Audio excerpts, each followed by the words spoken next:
আজকে আমি রান্না করব বোয়াল মাছের তরকারি সবজি দিয়ে।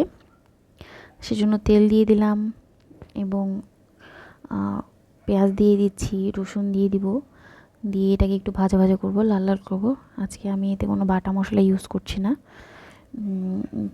শুধুমাত্র মানে আনাম মশলা দিয়ে মাছটা রান্না করব। পেঁয়াজ বেরেস্তা হয়ে আসছে, টমেটো দিয়ে দিচ্ছি। টমেটো ততক্ষণ পর্যন্ত ভাজতে হবে যতক্ষণ না পর্যন্ত এটা পানিটা বের হয়ে আসে এবং সেটা শুকিয়েও যায়। একটু ভাজা ভাজা করে নিতে হবে টমেটোটা।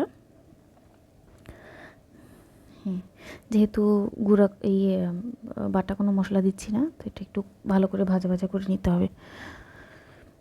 লবণ দিয়ে দিচ্ছি, আর একটু সামান্য লবণ দিয়ে দিব।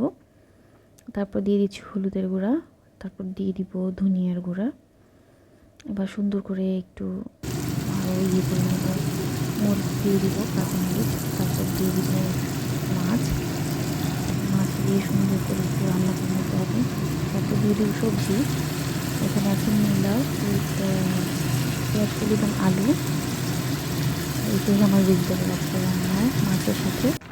তো পানি দিয়ে দিয়েছিলাম, বলক উঠে এসছে পানি, এবং আমার তরকারি হয়ে এসছে। যেহেতু আজকে কোনো বাটা মশলা ছাড়াই তরকারিটা রান্না করেছি, ভালোই লাগবে ইনশাআল্লাহ।